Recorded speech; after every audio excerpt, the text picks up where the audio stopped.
mund të shpërthej në obort kësaj BE-s që të gjithë domethënë po përpiqen ta izolojnë?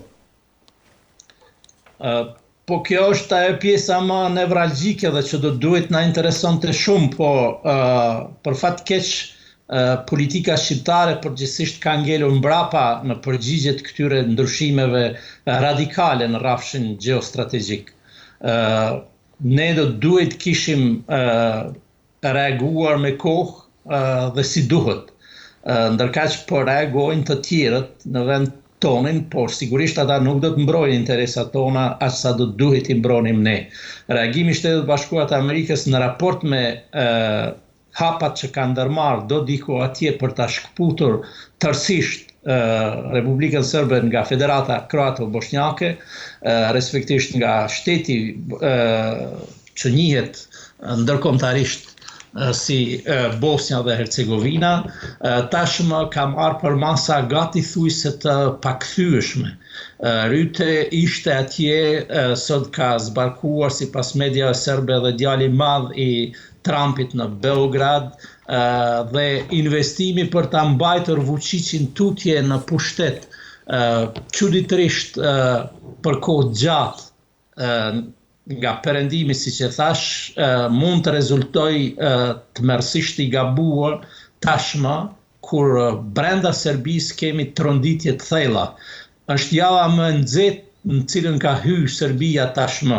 Më 15 mars pritet marshimi, tashmë ka filluar, që është e vërteta marshimi drejt Beogradit, i qindra mijëra qytetarëve, ku priten të mblidhen mbi 1 milion dhe gjasat reale janë që kemi përplasje mes forcave të sigurisë dhe protestuesve në Beograd. Në këto ditë çfarë do valvule që do të krijonte Serbia në Bosnjë apo dikun tjetër do t'i shkonte në dobi vetëm Vučićit. Dhe ryte me zbarkimin e tij në Sarajevo dje dhe sot në Prishtinë, po përpiqet të dërgoj sinjale të qarta se madje ai potencoj sot se para se të mbrinte në Prishtinë, shteti i Kosovës është i një rëndësie të veçantë dhe duhet të ruhet si i tillë. Çka flet se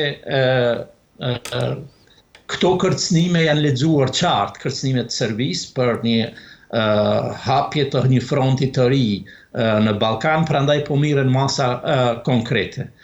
Megjithatë, unë nuk jam i kënaqur, siç e thash, me raportet mes Prishtinës dhe Tiranës në ngritjen e alarmit për atë që mund të ndodhë, sepse ne do duhet kishim marrë masa shtesë që të kishim disa hapa konkret, sidomos në fushën e sigurisë dhe të mbrojtjes së përbashkët. Nëse jemi vonuar, atëherë është çështje tjetër, po çfarë do mase qoftë edhe vonuar është e domosdoshme tashmë. Dritan, si i shikon zhvillimet në Bosnjë? Ka patur një reagim të Marko Rubios, kemi vizitën e Mark Rutës tani më në Ballkan bashkë me deklaratat e tij shumë të qarta për sa i përket situatës në Bosnjë. Si e vlerëson situatën atje, pastaj do të kthehemi edhe do të vim edhe në Kosovë. Nuk shoh në situatë të rëndë në Bosnjë, pavarësisht deklaratave do diku cila i bën të shpërsheshme, pra sa herë kërkon të marrim mendjen bën nga deklaratë, lëshon nga komunikat, lëshon nga gjë. Jo deklaratë, ka miratuar masa konkrete, ai ka bërë thirrje gjitha forcave të sigurisë që shpejt të Republikës Srpska në Sarajevo të tërhiqen dhe të vazhdojnë punën e tyre në strukturat njëjta në Republikën e Bosnjës. De facto e ka ndarë Republikën e Bosnjës, por ka një përpjekje që mos ta lënë ta bëjnë ato kryer. Kjo është. Unë nuk e shoh një problem më. Pra, këtu shoh një koordinim të NATO-s me Shtetet Bashkuara të Amerikës. Të dyja palët, pra edhe Mark Rutte edhe Shtetet Bashkuara të Amerikës janë përcaktuar qartësisht që do ta ruajnë integritetin territorial të Bosnjës dhe do t'i qëndrojnë marrëveshjes së Daytonit. Dhe edhe Mark Rutte ka bërë të qartë edhe në deklaratë edhe kur ishte në Bosnjë, ai tha që ne jemi kundër çdo lloj veprimtarie që cënon rendin kushtetues të Bosnjës, integritetin territorial të Bosnjës dhe marrëveshjen e Daytonit. Normalisht që i bëri thirrje palëve, pra ju ala anën politike palëve që jeni ju që vendosni se çfarë do të bëhet në këtë aspekt, por neve do të jemi gjithnjë në krah të vendimarrjes tuaj, pra në rast se vendimarrja politike, e bëri të qartë, në rast se vendimarrja juaj politike është një aktivitet ushtarak ndaj këtij zotërisë, ndaj strukturave të zotërisë, atëherë NATO është në mbështetje tuaj.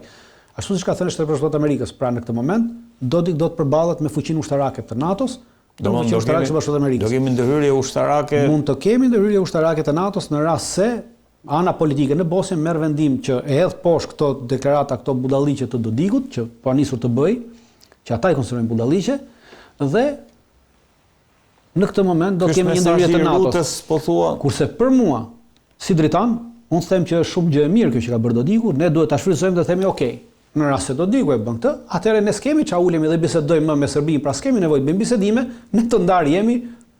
Atë që po bën Dodiku, ne kemi bërë me kohë, miru pafshim, ne njihemi dhe i kërkojmë Shtetit Bashkuar të Amerikës, Këshillit të Sigurimit, na njihni si shtet, njihni edhe këtë si shtet, edhe mbyllim këtë muhabet. Dhe skemi pse vazhdojmë në këto bisedime të pafundme ku shqiptarët neve vazhdojmë të ngrejmë gishin njëri tjetrit, jo ti bëre këtë deklaratë, jo bëre këtë deklaratë, jo ti firmose këtë, jo firmosa këtë, pra harxojmë energji për një problem që na e ka ngritur Serbia, pra Serbia vazhdon të na ngrej probleme që ne të harxojmë energji rreth problemeve të Serbisë, ndërkohë që nuk duhet të jetë fare problemi joni, të ulemi dhe të bisedojmë me atë i cili na ka vrarë dhe na ka masakruar, të cilin më në fund e përzum. Prandaj them që edhe NATO duhet të kthjellet në këtë aspekt, pra t'i japi fund kësaj politike të zvarritjes, sepse kemi një politikë të zvarritjes në Ballkan, pra po mundohet të mbajnë bashk komunitete të cilat nuk duan të qëndrojnë bashk, s'kan dashur të qëndrojnë bashk, kanë luftuar për këtë punë që mos qëndrojnë bashk, dhe kjo është diçka jo produktive, qoftë për tashmen, qoftë për të ardhmen. Unë besoj që të njëjtën deklaratë do ketë të Mark Rutes edhe në Kosovë, pra që mbështet integritetin territorial Kosovës, dhe do vazhdojmë bisedimet, që të zgjidhim gjithçka me bisedime, ndërkohë që unë mendoj që ne s'kem çfarë bisedojmë, ndajemi këtu, kurse për sa i përket çështjeve ne duhet të rrisim aktualisht, totalisht jam dakord me vërtet që thotë të rrisim kapacitetet tona ushtarake.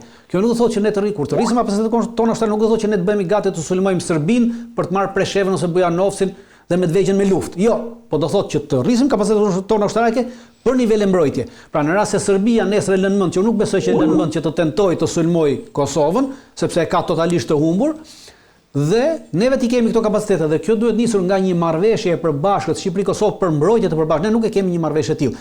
Ne kemi marrëveshje në fushën e bashkëpunimit ushtarak, ku aktualisht ne kemi 30 diçka kadet në Akademinë Ushtarake Shqiptare që po studiojnë nga Kosova. Kemi shkëmbime të trajnimeve, pra pilot të Kosovës, nga që nuk kanë helikopterë të bëjnë trajnimet e tyre, vazhdojnë bëjnë në Shqipëri, po këto janë shkëmbime të vogla, ndërsa një marrëveshje strategjike e mbrojtjes së përbashkët ushtarake, e cila nuk është ndaluar në NATO, pra çdo vend i NATO-s mund ta bëjë me një shtetje, sidomos me Kosovën, që nuk është antare asnjë aleance tjetër dhe është nën mbrojtjen e NATO-s me vendim të Këshillit të Sigurimit, kjo do të ishte shumë beneficiare për neve, qoftë në rritjen e moralit, qoftë në drejtim të asaj të bërjes bashkë të forcave tona dhe të rritjeve të kapaciteteve të tona ushtarake dhe kryesisht të Kosovës. Pra në të gjitha llojet e niveleve, që nga niveli bazë deri në nivelet e vendimarrjes strategjike. Dritan, mundësia e një fronti të ri, tha profesori, a është aktualisht që ka një përpjekje për të hapur një front të ri në oborrin e Bashkimit Evropian? Po, aktualisht serbët janë ata cilët duan të hapin këtë përpjekje të re, kryesisht në Bosnjë, duan ta marrin angazhimin atje dhe në fund dhe pastaj ta përdori Vučići për të ndërhyrë si mediator ndërmjet Dodikut dhe Bashkimit Evropian për të qetësuar situatën dhe që të vazhdojë të mbajë pushtetin e tij edhe një 10 vjet, pushtet i cili, siç tha profesori, është tepër i rrezikuar dhe duhet ta dorëzojë. Pra çdo lloj aktiviteti jashtë asaj fushës së tij. Prandaj them që nuk do tentoj ta bëj këtë në Kosovë, sepse në rast se bën Kosovë, direkt gishti do drejtohet te Vučići, sepse është ai dhe forcat e tij. Por për sa kohë bën Dodiku, i cili është një mash e Vučićit, atëherë ky do të shfrytëzoj këtë mash që nesër të bëjë ndërmjetësin dhe thotë shiko, unë mund ta qetësoj këtë punë, mund ndërhy dhe të jetë si faktor kryesor i paqes, pra do të që ta prezantoj veten si faktor kryesor të paqes në këtë pjesë të Ballkanit. Ndërkohë që ky ka qenë dhe vazhdon të jetë luftë më i madh. Pra po e përdor edhe ai Bashkimin Evropian dhe këta amulli të Bashkimit Evropian për të kuptuar situatën. E qartë. Po, profesor. Vetëm një ndërhyrje shumë të vogël, pajtoj plotësisht, po. Madje me këtë çështjen që ne shqiptarëve nuk do duhet na interesonte shumë se si do të vej fati i Bosnjës kur është në pyetje Republika Srpska, sepse ajo është produkt i luftës genocidale, por edhe i strategjisë dhe gjeopolitikës serbe për zgjerim në perëndim. Është çështje që është kryer me marrëveshjen e Daytonit. Por ka pasur disa zëra në Bashkimin Evropian që insistojnë në korrigjimin, respektivisht në rishikimin e marrëveshjes së Daytonit, duke pas parasysh se ekzistenca e Bosnjës si e tillë si është e pamundur në të ardhmen dhe është bërë peng edhe i ecjes respektivisht i shtrirjes së Bashkimit Evropian në Evropën Juglindore. Në këtë kuadër, sigurisht që unë pres që do të ketë lëvizje të reja dhe provokime të reja. Serbia nuk heq dot dorë nga ky projekt ambicioz i saj, dikush mund ta quajë i padrejt, po që është e vërteta, unë nuk do të lëshohesha në terrene të tilla, sepse ata që kanë krijuar Republikën Srpska do duhet ta kishin parasysh se një krijesë e tillë është si hapi ndërmjet në drejt bashkimit saj me Serbinë, e drejtë e natyrshme e kombit serb që të jetojë një shtet. Por pastaj nuk mund të na mohohet neve që të jetojmë në një shtet. Prandaj do duhet që të ecej tutje shpejt me hapa të përshpejtuar në hartimin e strategjisë mbrojtëse tonën nga ushtarakët në Tiranë, me që kanë mundësi të tilla dhe e di se ekziston edhe libër i kësaj natyre, marrëveshjes së sigurisë, ashtu siç e tha Dritani, ne kemi një model të kësaj marrëveshje mes Francës dhe Greqisë, e cila do të mund të aplikohej shumë më shumë mes Tiranës dhe Prishtinës, dhe t'i hapej rrugë, pse jo, varësisht prej pozicioneve të reja që po lëvizin me hapa të përshpejtuar, një organizimi të referendumit për ecje drejt bashkimit dy republikave tona në një formë që populli sheh më të arsyeshme.